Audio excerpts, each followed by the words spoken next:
Hello and welcome to the 9th episode of Bruce's 928. The car is getting close to being complete and I'm really excited to see it all coming together. In previous episodes, I've mentioned how long things were taking and how frustrated I've been getting with the process. Well, since then, the car's been painted, fully wet sanded and cut polished. Here you can see how good it looks. The waiting has been a bit brutal, but from the beginning I told everyone working on the project that the most important thing is to do a good job, not a quick job. I still have to see everything go back together, but at this point I'm pretty happy. Now it's time when all the hard work starts to take shape. First is the exterior.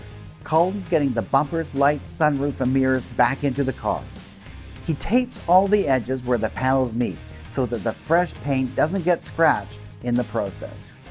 I can't imagine embarking on this process without Colin's guidance along the way. So in order to make the paint job absolutely pop, we are replacing the hood emblem, and also to help reduce the interior temperatures and therefore make the interior last longer, we will be tinting all three of the rear windows. They will be outside of the vehicle to have this done. And then we will also be putting on keyless entry system in the vehicle as well. Colin has helped with all the little details.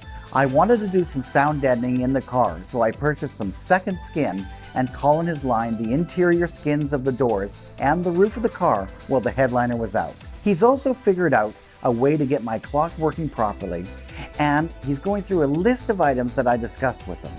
That list also includes replacing all of the bulbs with LEDs, wiring my iPod so it can be located inside the console, adding a rearview mirror that has HomeLink for my garage door and an auto dimming feature, fixing my windshield washer nozzles that don't work very well, replacing one of the gas struts on the rear hatch, wiring in my Bluetooth interface so I can make and receive calls. And he's going to install a chipset and do custom tuning to make the car run much better. From the beginning, my goal has been to have everything working perfectly on the car and adding a few extra touches to make it extra special. The nice thing about doing a project like this is that it's definitely something a little bit different from the ordinary, and in the end you get a product which looks phenomenal. The vehicle will come in here, it'll have a few imperfections, and when the vehicle is collected and taken away, it will be absolutely perfect. There will be no scratches, no little nicks, no swirls in the paint. It will look like a showroom car.